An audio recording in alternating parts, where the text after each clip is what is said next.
Alright fellas, here we're back at Pokemon Masters, and today we're going to be doing the Kanto Champion Stadium with 15,000 point Master Mode.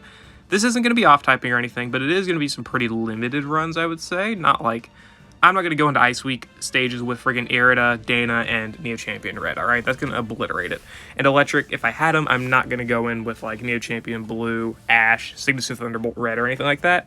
I'm going to try and keep the runs a little bit to a limited status and just see how much more difficult this is. I don't expect a big difficulty jump for on-type damage. Off-type, I could definitely see it being a little bit more difficult, depending on how, the setup is, right? Like, if you're going to use Adamant off-type, you're probably still going to be shredding the stage, right?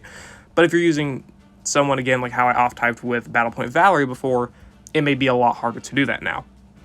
Or require better supports, right? But anyway, yeah, let's go ahead, hop into these battles, and see how hard 15,000 point Master Mode is. Alright, so in my aspiration, I guess that's the word you could use, probably not, I don't know. In my venture to find a good way to do these stages without using too many, like, limited sync pairs, I found that, honestly, if you are trying to do these fully free-to-play or semi-free-to-play, you're probably going to have a decently tough time. It's mostly in a similar vein as to when we got 1,500 points upgraded to 2,000. It's not necessarily that it was so much more difficult. It was the fact that all of the parameters were the same, and so you had to choose things that were quite annoying to work with, right? And it's the same case now. Like in this case, you have to either just give the enemy so much offensive power or sync countdown or something, or you have to give them a lot of health. And in this situation with on-type battles, I mostly opted to give them a blend of strength and health, in which case we could still make use of some sync countdown abilities like Adrenaline 1 and whatnot to give ourselves some good, a good chance to use a support EX sync pair and then use someone like Getsus here to nuke the enemy. You'll kind of see what I mean later on in the fight, or just battles in general, to where you can see a lot of these battles aren't like super necessarily difficult to say, but you can definitely see where a lot of characters are now going to start struggling just because team compositions are going to be a lot more limited, or parameter setups are going to be a lot more limited, so you can't really, work around that all too much, so you got to, just kind of be careful with it, right? So Sycamore did go down there, but that's not really a big problem. We're mostly focused on just KOing Agatha here, because Agatha, for some reason, she hits pretty hard. Is she the hardest hitter? I don't know, maybe not, I'm not sure. I think she probably hits the hardest out of all of these Kanto fights I've done, at least the ones that I've had to deal with them doing a lot of damage to, right? So here, this literally just relies on them missing that Thunder, because if they don't miss that Thunder, I doubt Bryson is going to be able to win for me, right? But it doesn't matter, thankfully they do miss, and we KO them with the Glaciate and whatnot. So yeah, Ice Week 2,500 points, fully free to play, probably a decent bit difficult, but nothing overbearingly annoying, right? Obviously, if you have Neo Champion Red, Irida, you're gonna win, right? If you have Hala EX, I think you're gonna be fine, but without the EX, I'm not sure if Hala's gonna do too well, at least not without a partner like Signature Silver, Irida, someone that can just boost his damage, or just do damage instead, right? So yeah, you gotta be careful of that and whatnot, right? Sycamore here, I wish I could get to his buffs quicker. Like, if you were to bring like a sync ramping setup with Sycamore, it would not be that bad. But the thing with Sycamore is that you now have to pretty much pick up standard damage reduction in a non-type setup, or you have to just bring really cracked sync pairs. So it makes it really annoying to have to use Horn Leech to heal and whatnot. But anyway, yeah, let's move on to the next battle. Alright, here versus Steel Weak Lance. We got ourselves Kimono, Grimsley, Colress, and Hop. Honestly, you can sub out Hop with pretty much any relatively physically bulky character, because all he was doing here was side damage for the most part, and being able to provide decent healing for himself, and just being a good tank, right? Because we use Colress here for the defensive debuff, so we can power up Grimsley's nuke, and then we just use Hop for damage, really, because Grimsley's able to buff up his stats himself. We don't need buffs for Colress, obviously, so not really too much point, in my opinion, on bringing Hop, but hey, he was there for the bulk, he applied it, and he's free, so it works out. So we go ahead, use Grimsley's nuke over here. I forget what okay, yeah, we use the Behemoth Bash first. We try targeting that Golem, because, once the Aerodactyl's down, now you have to worry about the Golem, so I'd rather just not. So I'd rather not have to deal with it, so I don't. So we go ahead, KO the Gigalith here, because Grimsley's nuke, even without the EX on type, is still really one, easy to get, and two, insane. Just really strong. So don't have to worry too much about that. We use Colress for the defense debuffing, then we just go for the mirror shots because extra damage, big whoop. And then we go ahead and go for the Metal Burst of Grimsley. Kind of wish he would have gone for a stronger move, but hey, I work with what I got. 20,000 damage is a ton of damage to that Aerodactyl, and all that stuff, right? So, very, very nice. Then we start queuing our Behemoth Bashes and Iron Hits for the Aerodactyl specifically, because otherwise, it could get pretty bad, right? Reapply the move gauge acceleration with Colress so we have enough ability to queue up another Iron Head there and KO the Aerodactyl. Probably should have gone for Hop Sync move just in case I didn't KO, but I wanted to finish off with Grimsley, so I did. And then obviously, ever since that Golem was weakened, technically I could have just attacked the Aerodactyl instead if I knew this would have been the outcome. I could have just nuked the Golem, but oh well, it works out anyway. Gives them plenty of numbers. So yeah, Kimono Grimsley's still really, really strong for Steel Week stages. Solgaleo, the main character, obviously they're going to do just fine. They will do just fine still. They're not bad at all, just you want to have to... You're probably going some gauge management, right? Let's be honest. Wickstrom, I don't know how well he's going to do. He'll probably be fine if you can get some good flinch luck and whatnot, but again, with these parameters, it's just tough to find wiggle room to allow for different parameters, right? Like, if you want flinching, it could mean the difference between choosing like half health parameters or something like that, right?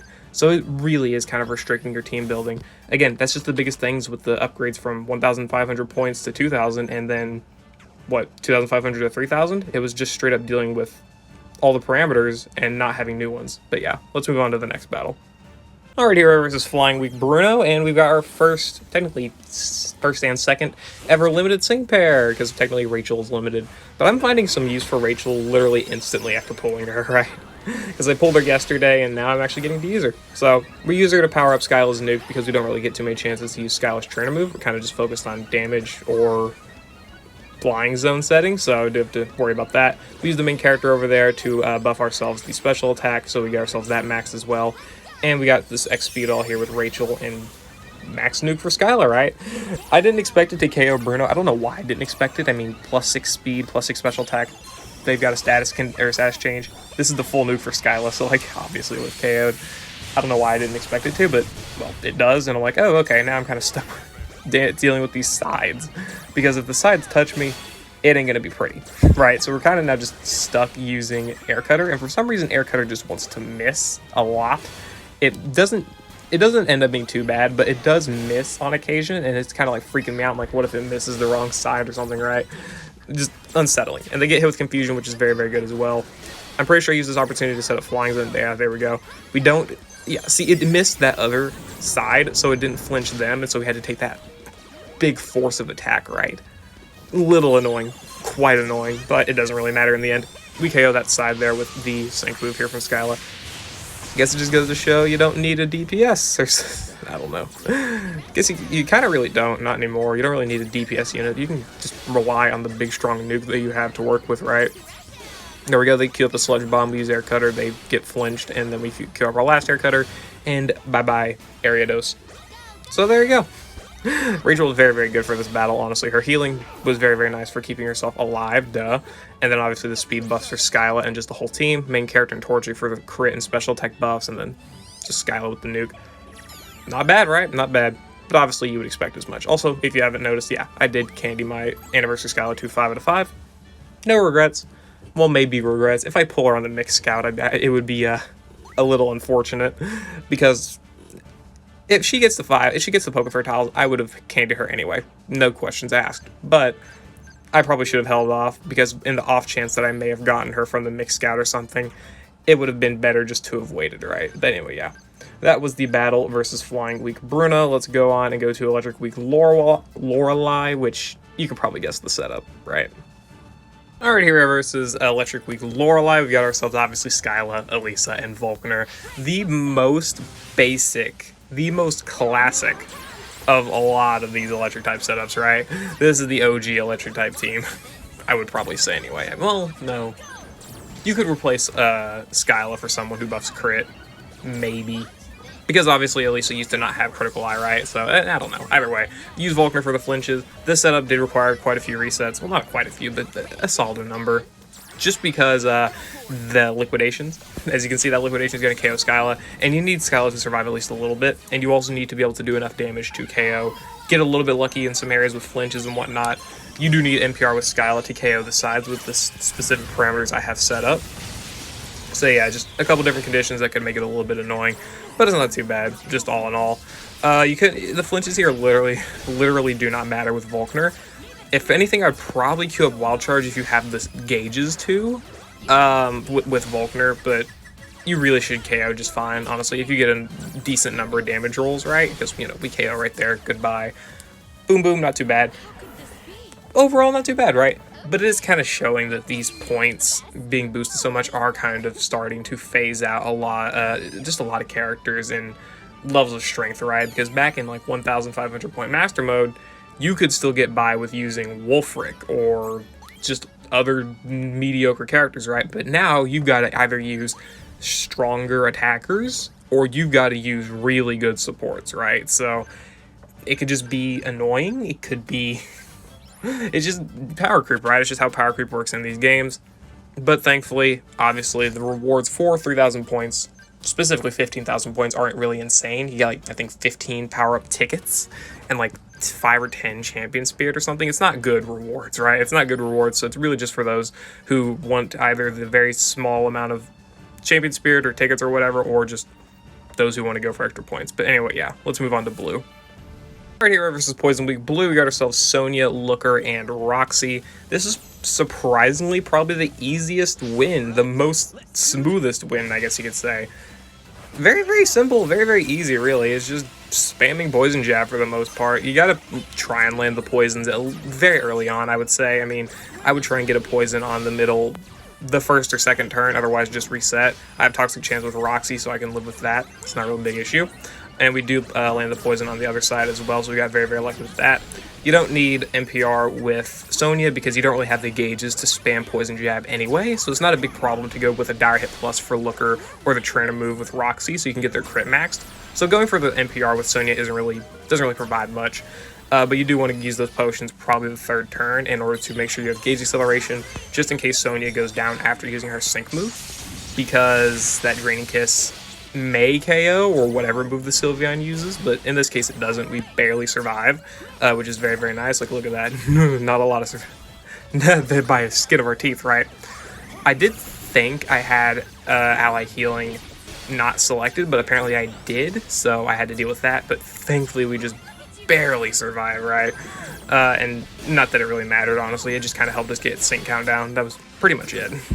But that didn't really matter too much, honestly. We go ahead, KO the side there with Looker and Roxy, and then we use Looker's Sync move with Double Down, and nearly KO this, this Sylveon, right?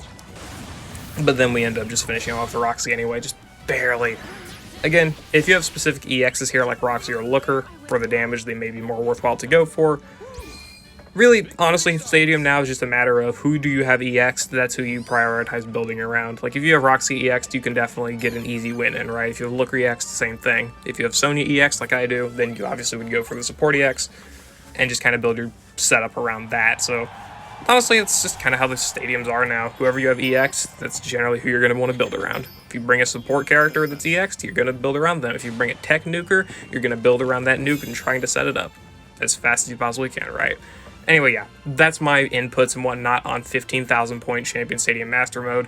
It's going to get really difficult for, like, on type, it's going to be fine for all stadiums, I would say, even Sinnoh, Kalos, and the like. But once you get to off typing, Kanto may not be that bad, but Sinnoh and Kalos, those are going to be tough. Unless you use, obviously, high-powered characters, right? But, like, if you're trying to be budgeting and also off-type, it's going to get really difficult. But, yeah, whatever. I'll see you all later. I hope you all enjoyed. Let me know what you think about 15,000 point Master Mode Kanto Stadium down in the comments below, and I'll see you all later.